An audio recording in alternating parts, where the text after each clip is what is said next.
Thank you for joining me. I'm Paul Wilson, and this is Diesel Performance Podcast. Today, Chris is out on vacation for the week. It is the last week of the year here in 2021. So we have a few things going on in the shop I wanted to update you guys on, and then we're actually going to kick it over to Nick Pregnitz, hosting a couple of Diesel Insight videos. So we'll have two of those in today's show for you. There's been a lot of buzz lately about our DT44 Stealth Turbo for the 2.8 liter Colorado and Canyon. This little 4-cylinder Duramax, it's a fun truck. Nick and I got a chance to go out and drive it with the turbo. Now we have them on pre-sale. If you're interested, if it's something that you want to know more about, get a hold of us over at DuramaxTuner.com or give us a shout at 815-568-7920. We'll also be checking in for some end of year, just kind of check in, see how they're doing, see what their plans are for next year for all of our other co-hosts, like our super tech, Jeremy Garnett, our remote support expert, Shawn Lynn, and of course, our diesel industry expert, our diesel industry specialist, Anthony Bruneni. For right now, I do want to give a shout out to our sponsors. If you guys haven't checked it out, go over to WCFab.com. They got some brand new swag back in stock. They're flannels. They look really nice. They're super comfortable. They look pretty cool. You're definitely going to want to be repping them when you go to UCC next year. And speaking of UCC next year, I looked up Exergy Performance 2021 kind of UCC standings, right? Because they don't take their own truck to go and sponsor. They work with a lot of different competitors throughout different levels of the industry. So Exergy Fuel System was found in the first place UCC drag race, dyno competition, sled pull, and overall UCC winner. So Ziegler, the whole Burkhart crew, Dirty Hooker Diesel, all those guys, Firepunk, all those guys use Exergy for their fuel systems. That's why they also had Exergy fuel systems that took the win in the ODSS Pro Mod, Pro Street, and 670 classes. If you're into diesel, like Diesel Performance Podcast, you're also going to want to go over to XDP's YouTube channel and check out to see what they have there. When you get done looking at that, you can shop there, or you can come back over to DuramaxTuner.com and take advantage of our newly released 50-state legal custom diesel tuning. So we're really excited for that. Without any further ado, guys, I'm going to get us into our Diesel Insight videos. The first one is called You Are Monitoring Your Gauges Wrong. So you got the wrong PIDs up. Really, this is where Nick Pregnitz is going to go through and give you a rundown on which PIDs or gauges he finds are the most valuable for monitoring your diesel truck. He discusses different types of driving scenarios such as towing, performance, and daily driving, and what's the best way to set up a layout, maybe even just depending on if I'm doing something different with the truck, I want to be monitoring different gauges. So that's a really, really fun one. Let's kick it over to Nick and see what he has to say about it.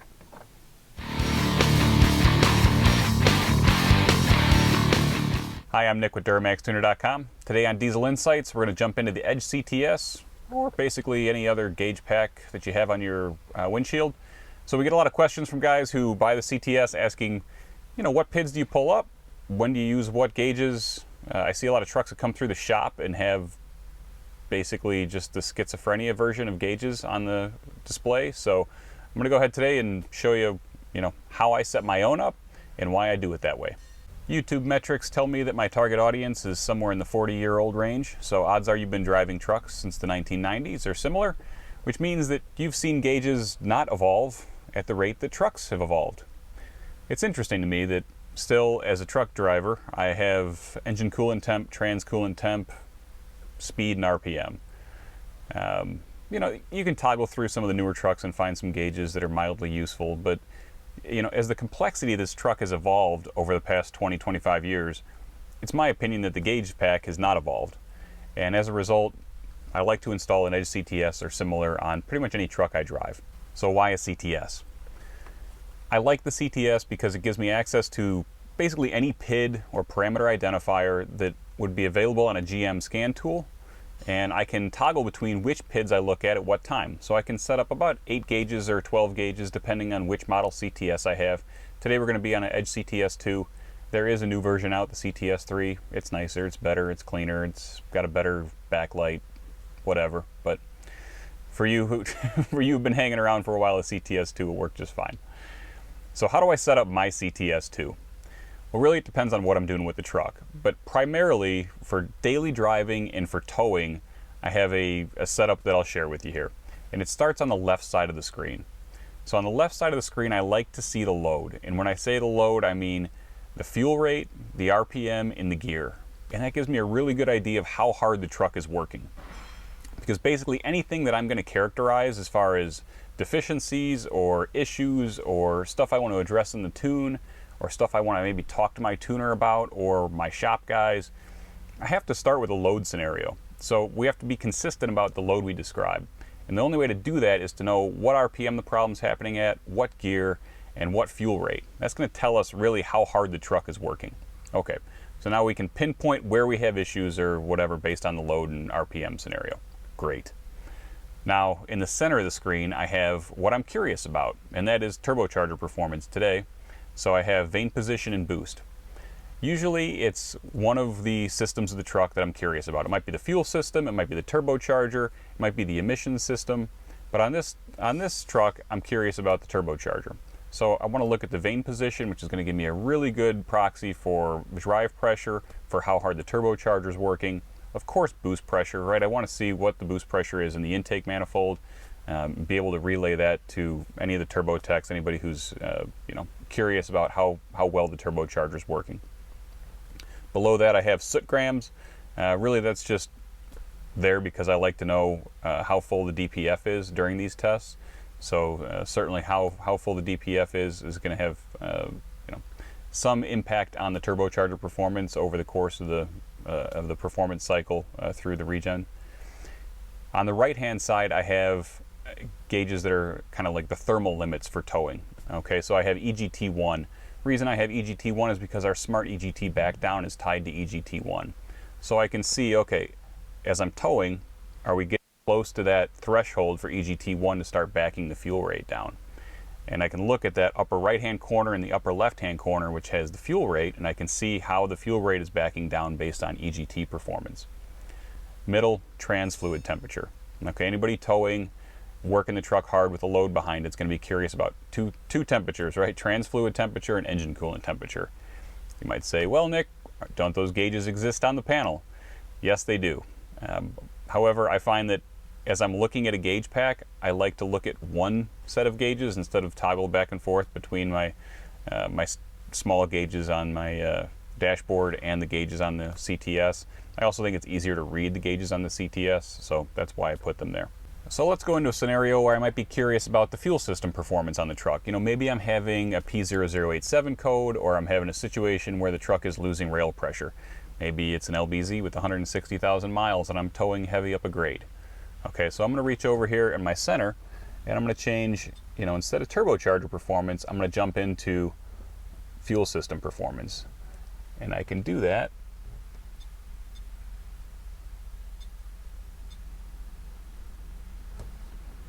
by grabbing fuel rail pressure. I'm going to also grab fuel rail temperature. So those two things are going to give me a pretty good picture of how hot the fuel is and how viscous the fuel is versus the fuel rail pressure. In a perfect world, I would have desired fuel rail pressure here as well. On the CTS2 for the LML, I don't have that. And you're going to run into that. The CTS, like basically any monitor, is going to have some PIDs that it has, some PIDs that it doesn't have. You work with what you got. Anything's better than factory, and usually you got a pretty good line of PIDs. The newer CTS3 has an advanced PID selection, and usually there's more PIDs on the newer CTS3 in my experience. With the fuel pressure setup now, I can see, okay, is the truck dropping fuel rail pressure under heavy load? So as I'm towing that hill, I can see it go from 29,000, and it might drop down to 28.5 or 27, 25, etc. And I might see that only at certain fuel temperatures, right? And if I can correlate those two, and I can correlate the load from the PIDs on the left-hand side, I can really be specific about talking to anyone who's helping me diagnose the truck. Is this a CP4 issue? Is this a CP3 issue? If this was on an LBZ or an LMM, and we can make a much more educated guess as to what's going on.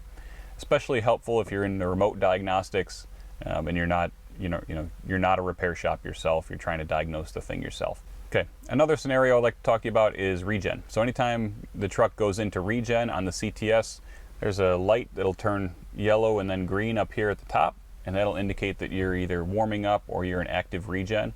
When the truck's in active regen, that's a curiosity for me. I like to see how well the emission system's performing, especially on this truck, which has 300,000 miles.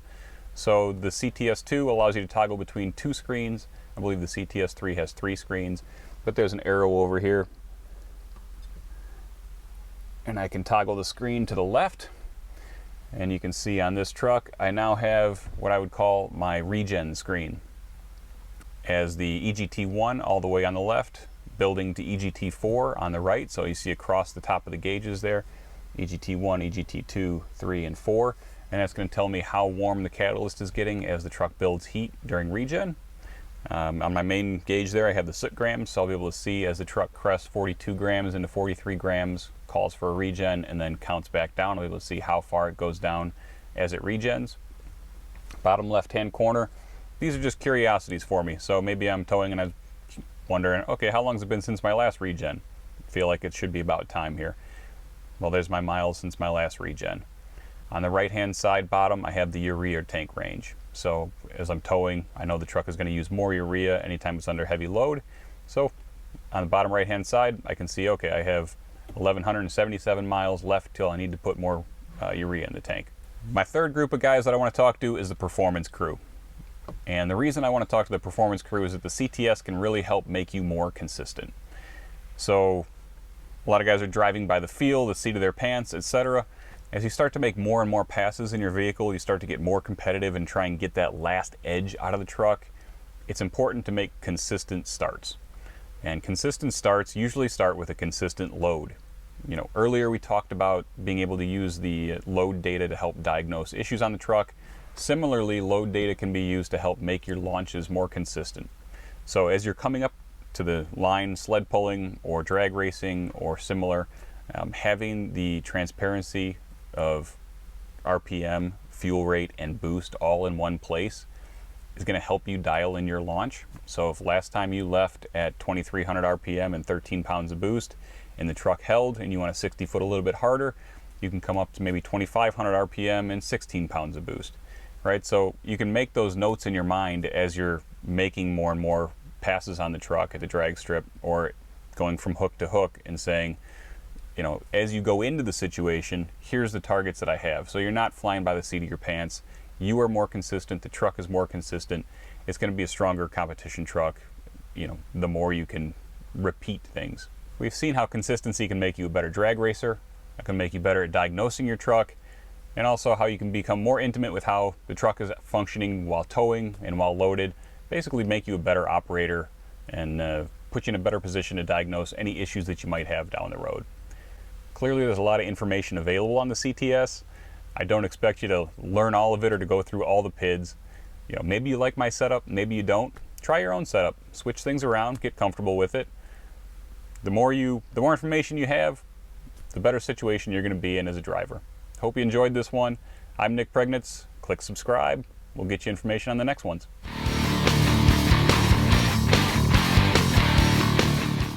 All right, guys, that was a nice quick diesel insights from Nick Pregnitz over at DuramaxTuner.com. You can check the full-length version of that video by itself at the Duramax Tuner YouTube channel. Make sure you go and visit over there, give them a like and subscribe.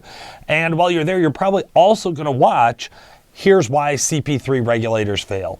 This is where Nick Pregnitz goes through an actual regulator. I was there for this day of shooting where we started off just kind of asking, like, what's inside of a regulator? How does this work? What makes them fail? What causes surging issues? What causes pulsing issues? What are the physical components within a CP3 regulator that make it tick? So yeah, I think this is a really interesting one. Guys, if you're listening to the audio version of this, do yourself a favor.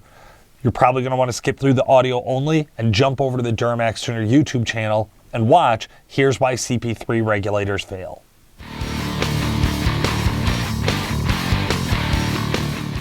If you own a common rail diesel truck, be it a Cummins, Duramax, Power Stroke, and you're having surging and idle, So where you can hear the engine speed hunt a little bit, or maybe at light cruise, 55 miles an hour, 60 miles an hour, light load, where you can feel the engine hunt a little bit, it just can't quite maintain a nice smooth operation.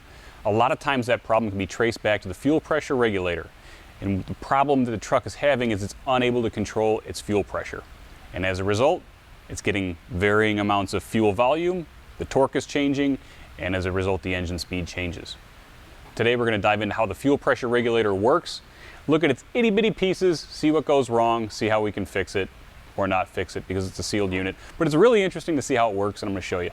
So first things first, I got a bunch of dead CP3s laying around here.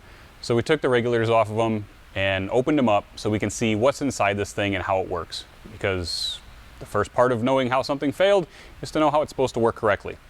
Okay, forgive me if I don't name all these parts right, but you'll get the picture. We have this end here that's pressed in to the housing. The housing is basically a solenoid. So if you look in the housing, you'll see an opening. On the end is a 2-wire plug. That plug just has 2 leads on it, okay? Inside that housing is coiled wire, and inside there drops this pintle piece. I'm not sure if that's the exact name of it, but resembles a pintle to me. And basically, when that coil is energized, it forces this pintle out. A good way to test and see if a regulator is remotely good is to put 12 volts to it briefly, not for a long time, and see if it clicks. If it clicks, it's good. It means the pintle system is moving, the slide is moving, the regulator is able to regulate fuel. If I take this new looking regulator, which I think is bad, and I hook wires up to it, and I put power to it,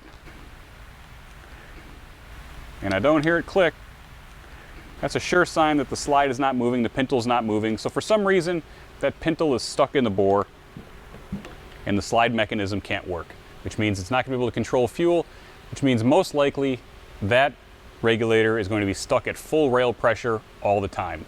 You'll know that because the truck will throw P0088 and will run extremely rough and sounds like it wants to come apart.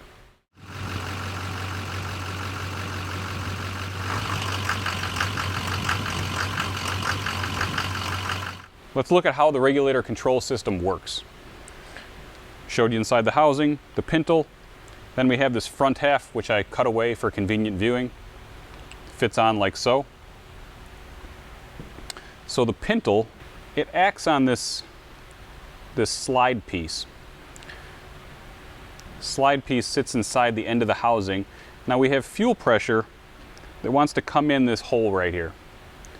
So as that fuel pressure comes in, it's going to be its outflow is going to be regulated to these 4 holes on the outside of the regulator. So in the event that we put fuel pressure to this hole and there's no current, meaning the system's full open, we'd have full fuel flow outflow into the CP3 pump, meaning the pump can make the fullest pressure or move the most fuel volume possible, the most fuel mass. If we put 12 volts to it, that's idle, or that's closed. So that's the lowest fuel pressure, the lowest fuel flow we can possibly run. So it's kind of an upside down system in that way that it needs power in order to run less fuel. I cut this slide away because it's interesting to see how the fuel comes in the end here, goes inside the slide, which is held by a spring. And then the position of this slide really dictates how much fuel is allowed to flow through those 4 holes. Now the really neat thing about this slide is that they changed it from the different years. And tuners or people who are familiar with modifying these trucks will note that the fuel pressure regulator amperage, or the current required for different fuel flows, changes as you go from an LB7 to an LBZ. If you look at the shape of the slide on this LB7, you can see that it has a very narrow orifice that then goes down to a very large orifice, or a rectangle or block shaped. When you go to the LBZ, you have a much different shape. It looks basically like an arrow pointing to the left. That arrow pointing to the left, or those 4 arrows pointing to the left, dictate the shape of the fuel pressure regulator current. So when you put a LBZ regulator in an LB7, it's important that you change the fuel pressure regulator current table to reflect the shapes and this slide. Let's watch the slide move because that's neat. Okay, so if you look at my fingernail, my index finger, that would be the end of the regulator. Up against that end would be the spring, and then the slide would be forced back by the spring. When I apply 12 volts, that slide is going to be at its lowest orifice, so the least amount of fuel flow, and you can see my fingernails all the way out to the right. As I let off, my finger, which doesn't have a spring, but I'm basically using it as a spring, forces the whole slide to the left. And as it moves to the left, you get more orifice flow, and that orifice flow allows fuel to go in the end of the regulator and out these 4 holes around the outside.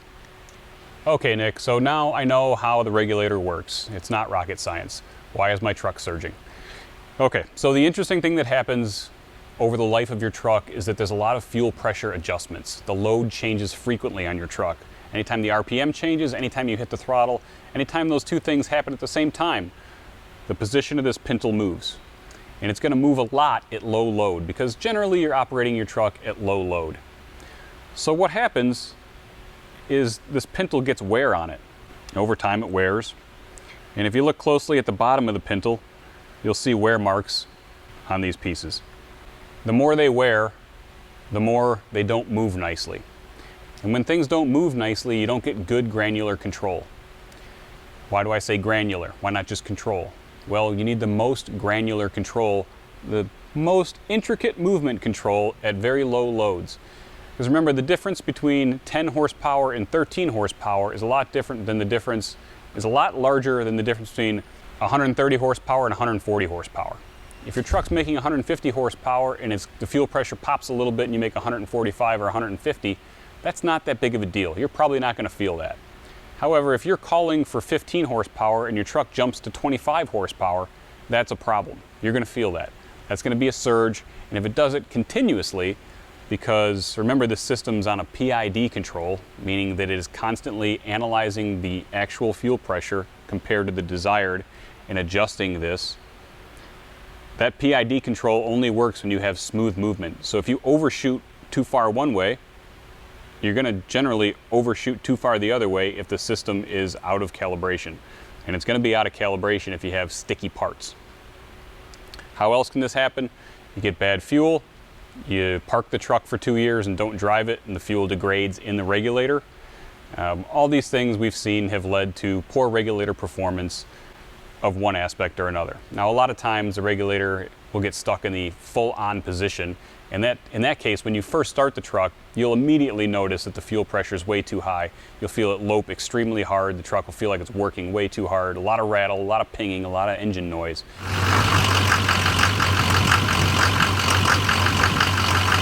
That's excessive high rail pressure, and that's just the pump is stuck at full tilt, and I should say full tilt all the way to the left. In that case, the regulator is bad, of course. Now, sometimes you can get around the surge by putting 2-stroke oil in the fuel, transmission fluid in the fuel, some sort of lubricity enhancer, and what that's going to do is free up the regulator pintle in its bore a little bit, allow that slide to move a little more freely. As long as that slide can move freely, we have good fuel control and we can mitigate that surge. Ultimately, what's going to happen is the regulator is going to degrade to a point where you're going to lose control completely and have to replace it. Now, there's one last scenario where you might encounter surge, and that's when you first install a low-pressure lift pump, like a supplemental pump. Call it a Fast 165 titanium, which is what we sell, or anything in the low side of the system that's going to increase the fuel flow on the low side of the system and add fuel pressure. Occasionally, we see guys put a pump on the low side of the system that's too large for the high side of the system, or too high a pressure. So on an LB7, for instance, there's a 8 to 12 psi is the desired low end pressure. If you put a pump on that side, on the low side of the system, that gives you 25 pounds of pressure. When that pintle goes to move the slide against the spring all the way to the right, it can't hold it there. And what happens is the combination of the spring and the high fuel pressure pushes that slide open, and you lose control of rail pressure. And what you'll see is rail pressure will creep from desired, which might be 5,000 psi, up to 8,000, 10,000, 12,000 psi. It might keep climbing. You might see it especially when you're off the throttle coasting, where engine speed's a little bit higher and fuel demand is extremely low. In that situation, you're going to want to check your low side fuel rail pressure, make sure that it's within spec. Again, 8 to 12 PSI on an LB7, LBZ LOY, 20 PSI on a Cummins, or consult whoever you bought the pump from and get their recommended fuel pressure. Long story short, as long as you have good low side pressure and a good performing regulator, you should be able to get away from that surge at low load and idle. If you're watching this video and you think, hey, I have this problem, I'm going to call these guys and see if I can get them to help me. I'll stop you right there and tell you we're probably just going to sell you a regulator and tell you to put it in the truck, or we're going to tell you to check your low side pressure. If you have found this video helpful, please click the subscribe button. It's hot. I worked hard to get these all apart. Give me something, man. Help me out. I'm Nick Pregnitz. This is Diesel Insights. We'll see you on the next one.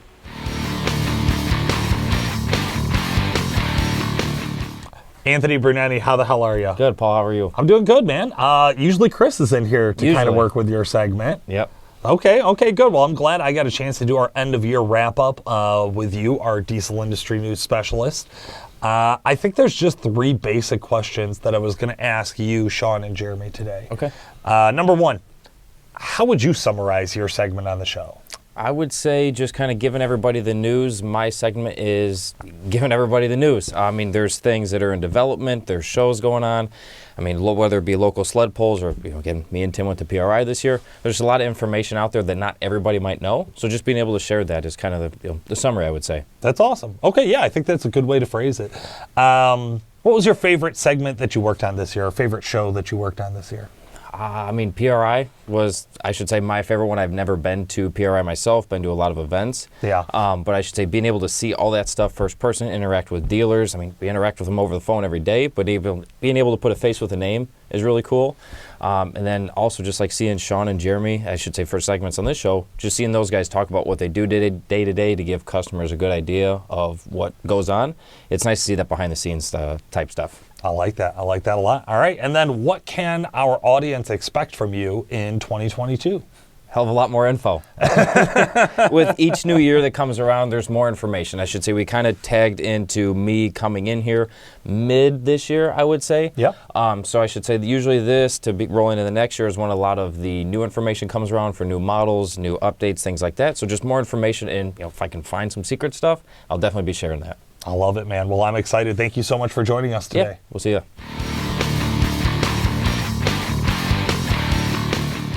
Remote support expert Shawn Lynn, how the hell are you? Great. How are you, Paul? I'm doing good. Shawn, we are here today to just kind of do a quick wrap up, a check-in really for the end of the year.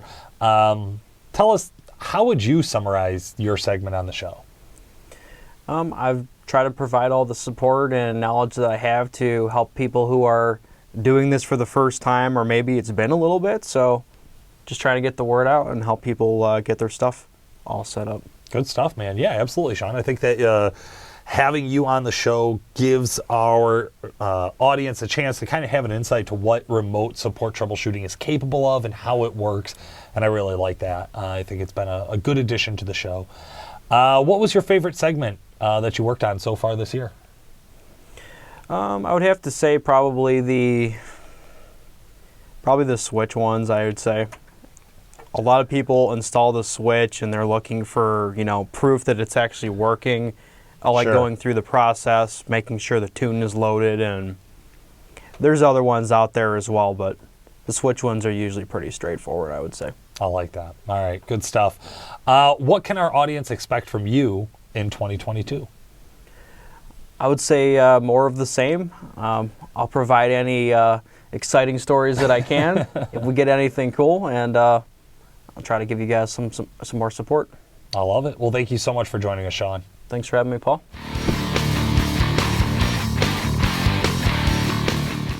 Super Tech Jeremy Garnett, how the hell are you? I'm wonderful. How are you? I'm doing good, man. Thanks for asking.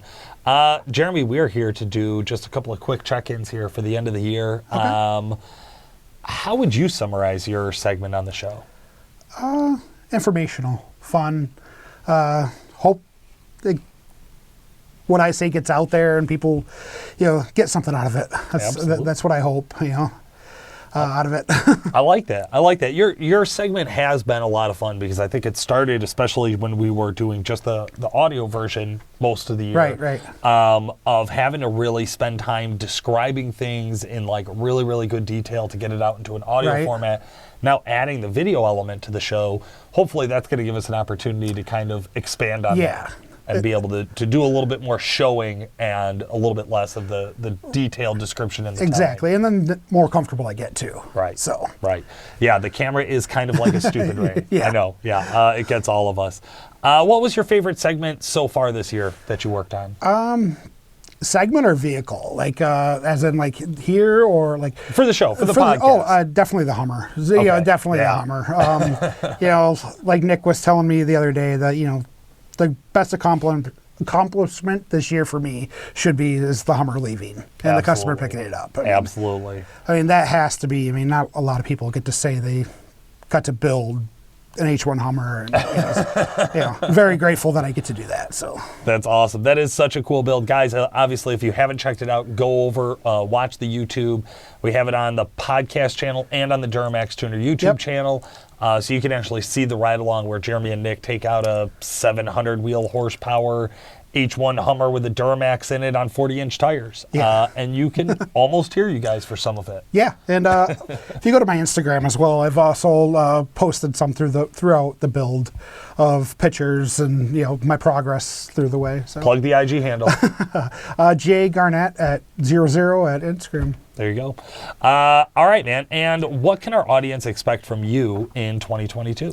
I'm gonna try to give more detailed content, as in to help myself to help them. You know, as that's really more detailed stuff. You know, try to dig a little bit deeper and do stuff that we haven't done before. I like that. You know, we do a lot of entry-level, basic, kind of, hey, if you're brand new to this, this is what you should know. But I like Right. the idea of having a part of the show that's really highlighting the expertise of, hey, we know you know the basics. We know you're into the basics. Right. Here's level 2. Here's level 3. This is where it goes once you know the simple stuff. Yeah, and I think we can do it a little bit more now that we record and stuff like that. So I think it's gonna be fun. Awesome, man. Well, hey, I'm excited for 2022. Thank you so much for joining us in No 2021. problem. Thank you.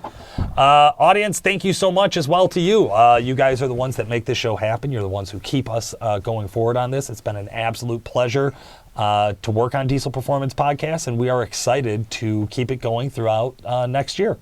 For today, this has been Paul Wilson. Thank you so much for joining us.